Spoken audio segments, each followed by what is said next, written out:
chat with Nicholas. He'll listen to you, then he'll laugh, and then he'll cry with you. It's all in a safe space for you to speak your truth. Oh, come let's chat with Nick. Hello, everyone. It's a Friday evening. I'm here doing podcasts with awesome people, and there's nothing I'd rather be doing. Matthew Rolnick, the VP of Strategy and Innovation at Yaymakers, an Amazon bestselling author, a speaker, LinkedIn top entrepreneurship voice, a Udemy instructor with over 130,000 students who've done his course, a super connector of team building events. What we're going to talk about today is about Yay. And I see there's a cool sign behind you as well with a bright light bulb, which says Yay. So we're going to touch on that a bit later. But one of the things I'm slightly annoyed with is that I went onto your LinkedIn profile and I saw it said you're a top entrepreneurship voice. And I'm trying to always constantly get badges on LinkedIn because I love it so much. So talk to me how you got that. All right. Well, sorry to annoy you about it, and maybe I can help. I just recently, within the last 3 months, looked on my LinkedIn and saw I had this top entrepreneurship badge. And I think what they've recently used to have just top voices, now they have subcategories. So they've opened it up more. I start talking a lot about entrepreneurship. LinkedIn has also started these collaborative articles, starting with AI and then getting humans to just interact. So I've interacted with a lot of those. And I feel like the combination of that, as well as my following, has really helped. And I think LinkedIn noticed and badged me as an entrepreneurship badge. Now, I also found out those badges, I think I have it for 60, another 60 days. I think you always have to keep earning it. Okay, so it's not like X and Twitter and that where you could just buy a little badge. So it really means that you're one of the creme de la creme. You've got 15,000 plus followers on LinkedIn. I'm just about to hit 5,000. I think I've got 4,980. So if anyone's listening, please go and add me on LinkedIn. But 15,000 followers. Tell me the process of getting to 15,000 people. And do you actually know 15,000 people in real life? Well, I think it's a combination of things. I do pride myself. I would say for somebody with those amount of followers, I would say I'm fairly active. I try to touch base with hundreds, thousands of people at least once a year. So even if it's just on their birthday, sending a message and saying anything, I will often, even in my network, I might see an article that I might send to 10 people at once. So I am constantly engaging with my followers or audience or connections, but it's been a combination of working at different companies, internally connecting with people. I was at Groupon and I probably have about 15,000, well over 1,000 are probably just all Groupon employees. I used to work for a company, the Tribune. I have quite a few connections with that, but I really have to do with consistently posting content. I'm seeing more and more people doing that.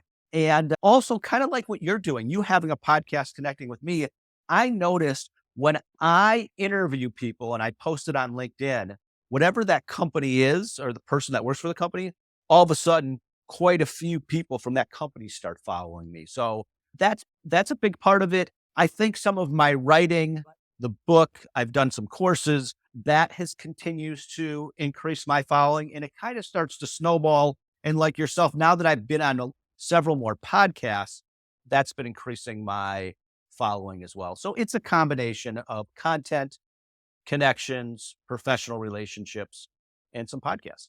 We'll go back a bit in history and talk about your background. And I like to start off at childhood. So were there any things that set you off as a child working at a lemonade stand, working at your grandfather's garage or something that you decided at an early age, I'm going to be an entrepreneur? Or has this been a later in life activity? So, talk about early childhood memory stories. I give a lot of credit to my parents and my mom, who just instilled for me not to be shy about who I am. And if I'm curious about something or challenge something, to be bold about it. And so I've always been a little bit, I'd say, outspoken. If I have an idea, I like to share it. And I've never been so intimidated by titles or different people. I mean, even when I first started in the corporate world, if I had an idea, I'd want to go directly to the CEO and say, hey, I think this will really help. Now, but it started for me really in college It was when I was a junior in college. I had an entrepreneurial idea that a friend of mine shared on a college campus at the University of Wisconsin-Madison, where we started an advertising, I'd say, program. And I started talking to business owners as a student and starting to make some good part-time money. And that really kind of built my confidence as an entrepreneur, what my strengths, my weaknesses were. And that's how it really started for me, is more my junior year in college. And then by the time I graduated, or my senior year in college, that's when I decided, I didn't even want to get a job. I'm like, I think I can take what I've learned and build from what I'm starting part-time. And I didn't even take a job right out of college. I actually started a marketing publishing business. Let's talk a little bit about Yaymaker, because I Yes. love the name and I love the concept. And you've also written a book called Find Your Yay, Find Your Voice and Brand. Well, just to let you know, I'm the VP of Strategy and Innovation at Yaymaker. So I started, now what's interesting is I talk a lot about relationships. So when I was in college at the University of Wisconsin-Madison, there was another entrepreneur named Dan Herman, and he started a business with another friend of mine, Reg. They started a laundry business, but we started our business together, and we stayed a little in touch. 10 years ago, Dan Herman started a company called Paint Night. Now, this will all come together, but he basically had an artist in Boston, Massachusetts, teach people how to paint, and he grew it to 60 plus million in revenues. He's done over 300,000 events. And this was back in 2012. And at that time, I was working for Groupon, and they were active on Groupon. So a lot of things were all kind of serendipitous on how they worked together. But anyway, when the pandemic hit, his revenues basically went to zero, because the company mostly did in-person events. And it grew from just paint nights to other experiences like plant nights, making ukuleles, trivia, musical bingo. But again, he was in a scary spot because all of a sudden revenues went to zero. And that's when I was actually furloughed from Groupon. I was at Groupon for many years, but they were scared during the pandemic. And at this time, I was talking to Dan when it first happened and tried to help him with ideas. So we started talking about virtual experiences. He was starting to get some requests for paint nights virtually. I reached out to a comedian on Facebook to ask if he'd do an hour on my friend's platform. And again, Yaymakers, the umbrella brand. Paint night is what our most popular experience. But anyway, we started to snowball these ideas. He got very passionate. He decided to buy out the original investors. And then all of a sudden he made me the VP of sales for Yaymaker. And we shifted from a B2C company, a business and consumer company, to a B2B company, where we did hundreds of events for Google. We did events for companies like Salesforce, LinkedIn, universities, and not just the US, but Canada, and even some internationally, because we could do things virtually. So that's how I joined his company. And it really opened up opportunities for me, talking about being an entrepreneur. Him and some of the other senior leaders were a little more behind the scenes. So he gave me the green light to really be an ambassador for the company. So that's when I started posting more on LinkedIn. I started help get 60 new corporate clients for our company, a lot from my LinkedIn content. And that's helped inspire me to write the book, Find Your Yay, where I encourage professionals to share their voice and how the benefits can be both professionally and personally. So I think I answered most of your question there. You did. It shows my ignorance of American titles, because the VP, again, I think we use slightly different terms around the rest of the world. So you've schooled me a little bit on how that structure works. But you mentioned something interesting there, that you generated 16 corporate clients. 60, over 60. That's showing the power of LinkedIn and showing the power of your message. Before we go into how you engage with them, what are some of the fun things, other than playing ukuleles, does Yaymakers offer? So most of what we do, again, people know us a lot for paint nights. We have our own website called paintnight.com, and where we do those virtually, hybrid, or in person. But as I said, we do plant nights, ukulele making, mixology classes, wreath making, flower arranging, a lot of themed trivia, you name it, 80s music. It can be television shows, movies, themed. So that's what we do. We do also work now with DEI and mental health speakers. So maybe that's more serious and fun, but we've seen a lot of companies, HR departments are investing in that. So we have a lot of TEDx speakers and authors that do speakers, and we do a lot virtually. But we've worked with some celebrities, so that's been kind of exciting and fun as well. So, and we try, and a lot of times companies will just reach out to us, whether they have 20 people or they have 2,000 people. It's like, they'll say, this is what we want to do. This is how the theme. What can you do to make it more fun? We have a mentalist who is one of the best in the world. So that's been a lot of fun working with a gentleman named Wayne Hoffman. So we are working on quite a few experiences. Murder mysteries have been really popular. We have a company that we partner with, but all the actors and actresses are from England, and that's just a fun experience as well. So, but you name it, our goal is to bring the yay to companies, improve that corporate culture and employee engagement, and doing those fun team building events. Well, it does sound like a lot of fun. So you're not selling alcohol, you're not selling tobacco, you're not selling weapons of mass destruction, etc. It sounds like a very positive and happy type of business, which I'm sure a lot of people would love to be involved in. Let's go back to some nuts and bolts here, because LinkedIn is one of the key areas that I try and train my students up to generate their profiles, to start building their own voice. And one of the things people struggle with is finding their unique voice or finding what is special about them. And especially when you're a young graduate, how do you build up your profile so that one day when you're a leader, you've got 20 years or 10 years of thought leadership behind you, you've got 10 years of saying the same thing. How do you find that?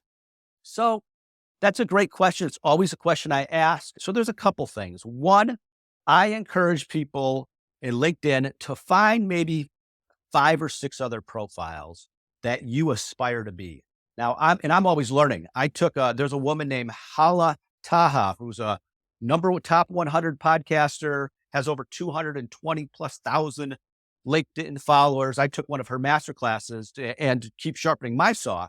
But that was one of the first exercises we did, was looked at other profiles and thought leaders and LinkedIn leaders. And that helped me identify how I want to be a little more.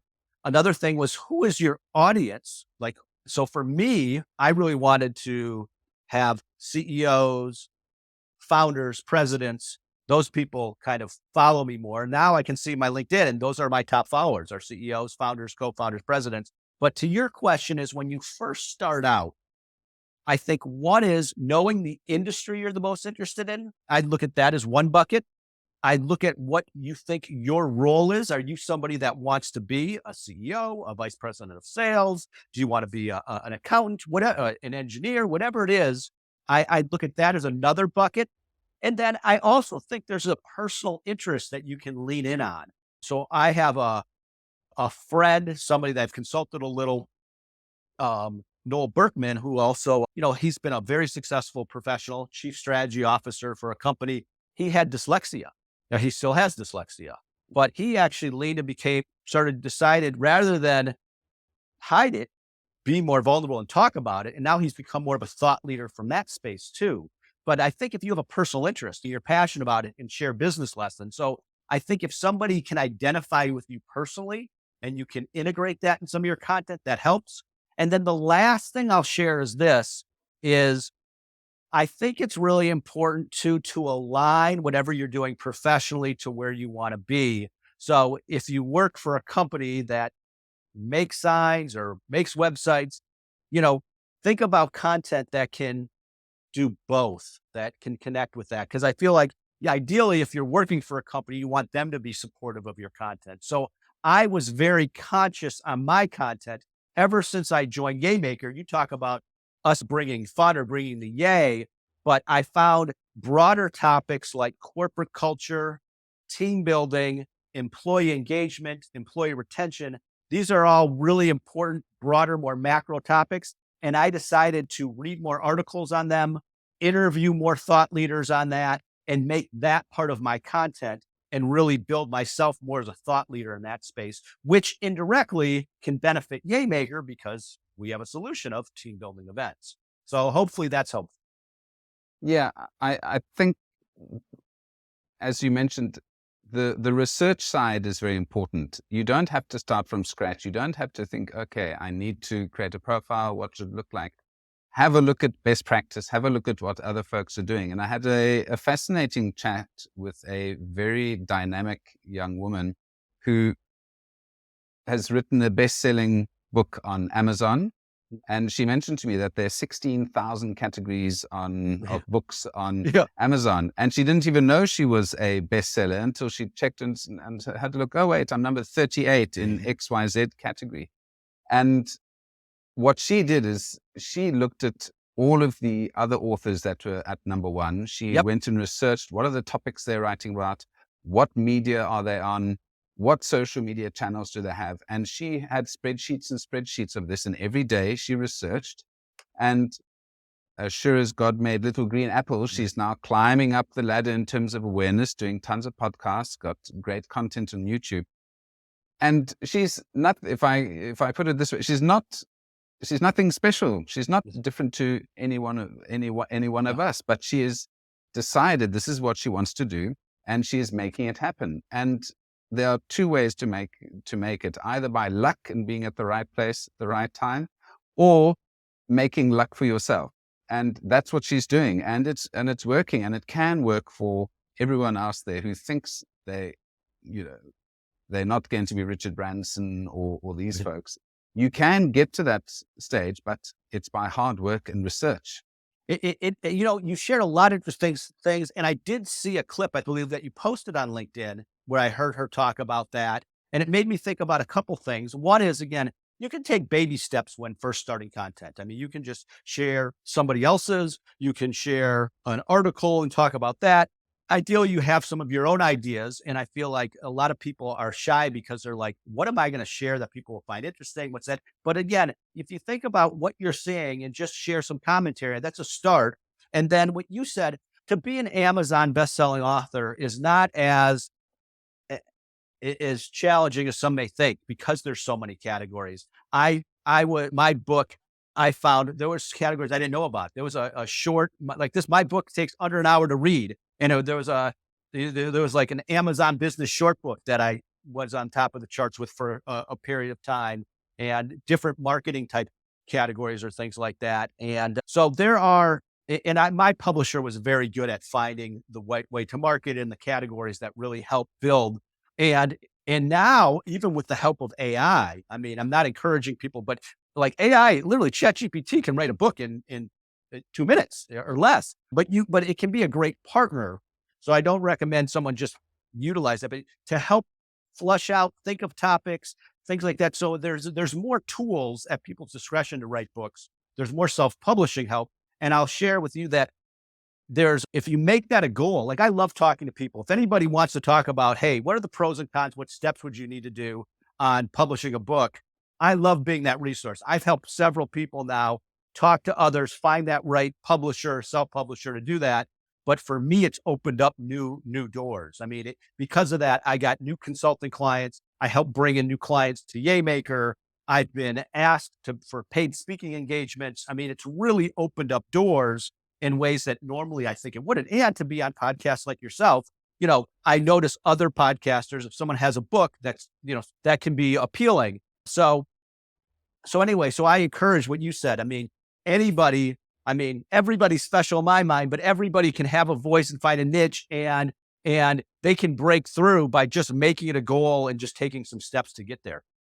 Obviously, she's a unique snowflake like all the rest of us, but I mean, she realized that there was a way for her to get to her goal without having huge financial backing, without having all of the things surrounding, typical entrepreneurs and folks who perhaps have been born with a silver spoon in their mouth. So she is unique in that sense. By the way, I'm just Annie, I hope you forgive me for how I phrased that. Oh yeah, I'm just being playful too. As I said, one of my dear friends, Anders Singdalson, we have this banter. We always kind of chat, tease each other, things like that, and how so. So anyway, it's all good. Oh, yeah, good. You work, okay, well, let's go back to Find Your Yay in your book, because you talk about finding your voice and brand. We've touched a little bit on that, and I think you've given some good tips and trips here.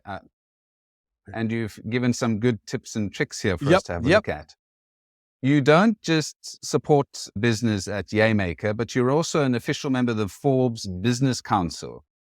Tell me about, I mean, that title sounds great, and I'm sure you do some excellent work. What is the kind of advisory work that you support them with? So being part of the Forbes Business Council, I was approached by them. It started with my LinkedIn content. And then I started writing more articles and things like that. So they just said, "Hey, we like your writing. We'd love you to be part of this, our membership and part of this." And with that, I have a flexibility, the accessibility to write for Forbes. So basically, if I have an article idea, I will submit it. They have editors that will go through it, vet it, make sure it's things. I mean, there's a lot of guidelines, but now I've been published several times in Forbes. I'm part of several expert panels. So sometimes they'll ask, what can leaders do to improve culture? And they might get 12, 15, 20 people to share, and they'll share and they'll do an article, but sharing the different opinions or things like that. So what this council has provided me has been an Forbes to write. It's also been a great networking, some really impressive people at impressive companies that I sometimes do Zooms with and talk with and been able to collaborate with. But really, for the most part, it's great for, my branding. The more I get out there, the better Yaymaker gets out there, but also I can really share my thought leadership outside of just LinkedIn or my social media or things like that. It's an extra platform, and Forbes obviously holds such a strong brand name. Absolutely. We've sort of moved around and touched on a couple of nice topics. And we chatted before this call about COVID, and it's very interesting how your business managed to pivot from person to person to having to go online. And it seems like it was actually a blessing in disguise for your business. Talk to me about the stresses in the early days of COVID, and then how you managed to, and how the business managed to change to online, what some of the stresses on that were, and how you've embraced sort of more online activities. So, yeah, well, thanks for asking that, because it was, again, the beginning, it was very stressful because, again, as I mentioned, all our revenues were in-person events, but it was kind of chaotic. Like, companies wanted to feel connected to their employees, and there wasn't much, they didn't know what to do. So we had the solution. Just the fact that we could ship our paint night kits to so many people at their homes was great. And then we have, hundreds of hosts that we work. We could use some of our best hosts to host virtually. And it was a great experience. So there's still, to this day, I'd say it's probably still about 25% of our business. A lot's been back to the office, but still there's a lot of companies that have remote employees that will either want to do virtual events or hybrid events. But where it was a blessing in disguise for us is it really challenged us on expanding our experiences, finding new partners, as I said, adding speakers, celebrities, but also connecting with new companies that we didn't in the past. And then they could see we could be this event partner for them. So, I mean, it really, again, it opened up new clients for us, new relationships, new revenue streams. And it really got us to really dig deep on who we are and how do we improve. And it's constantly evolving. I mean, it's constantly evolving, but it's been fun to see companies that started with us virtually now doing back to office parties and having us provide experiences for them. So anyway, I would say it challenged us, but opened up new revenues and new opportunities and partnerships that have been really wonderful. Being able to pivot in times of great disruption is obviously the sign of good leadership in an organization. But again, it must have been terribly stressful for everyone involved. But the other side that I see it is that you are creating so many jobs for a lot of people. You mentioned your hosts. I mean, that must have been super helpful for them during COVID times as well, that they were still able to make money. And I think that's quite commendable as well. Well, thanks. I mean, one thing that we do we've created a lot of part-time opportunities for people that love to be creative. So we have most of our hosts are in the US and Canada. We have some in South Africa, but we can do virtual events now anywhere. But when anytime any group or company, or whether it's a bachelorette party or a birthday party, or they said any group, if they're like, hey, we're in this city, this state, this province, whatever, we can typically find a host within, 20 miles typically, and find somebody that can find that date, that time, and go directly to their offices or home. So that's been really neat. So I feel like as a company, that's been one of our secret sauces, is having this network, as you shared, of all these people that we can work with that are creative and great personalities and can provide great experiences, but they're getting paid for this and they love it. So Yeah. I had a interesting talk in our class this morning with a tremendous entrepreneur. His day and his week look like they are full of just generating ideas, running the business, doing finance, innovation, etc. It's a tough job being an entrepreneur. It's a tough job also being a VP of strategy and innovation, I take it. How do you manage your time? Because obviously to engage on LinkedIn, which is obviously generating revenue for you. You mentioned 60 corporate clients. These are not hokey pokies. These are, corporate clients. The time spent on LinkedIn is obviously extremely valuable to both you and to Yaymaker. How do you manage your time? Are you an ADHD type where you have to write everything down minute by minute, otherwise you'll forget it? Or do you have a less structured approach, more structured approach? Help some of our students think about what is your technique for managing your time and getting content out, specifically getting content out on time and on a regular basis. Well, thank you. I am the ADHD type. I am a list taker, so I need to do that. That is really important to me, where I'm literally every morning, I will literally write, these are the 10 most important things I need to do every day. I mean, and literally I will make sure at the end of the day to go through every email, all my to-dos, to just make sure that I got through everything. Because every day there's curveballs and that kind of disrupt the day. So I would say time management is not necessarily my specialty, but if I'm passionate about something, and I've worked for companies where it wasn't as much of a fit and I wasn't as passionate about, but I'm passionate, I have natural high energy and like to do a lot of things, and I like to multitask.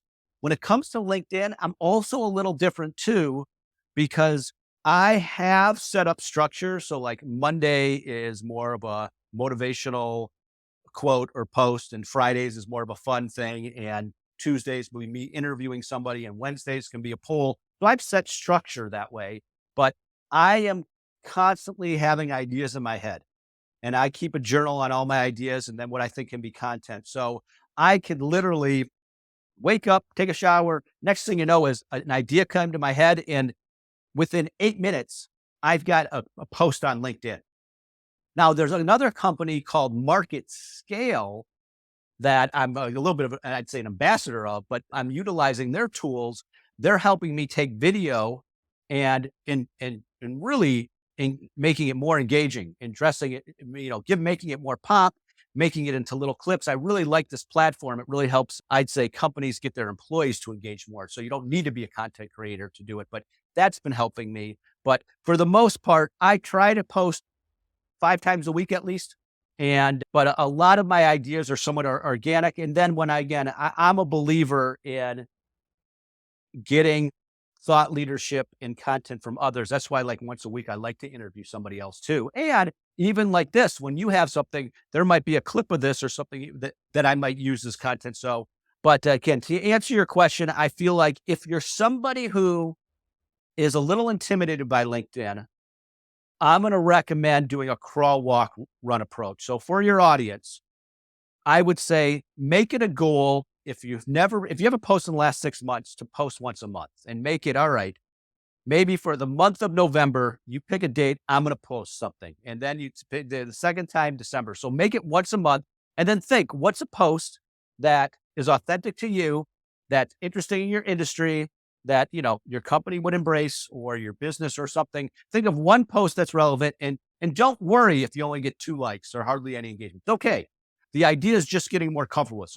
So that, and then eventually, hopefully, after once a month, maybe you do it twice a month, maybe you do it once a week. For a lot of people, you don't. I coach certain CEOs, and I'm like, if you post once a month, that's enough. You don't need to be a content creator. Just keep yourself professionally visible. Let your employees, let the public, let your partners know that you're out there, some of the things you're working on.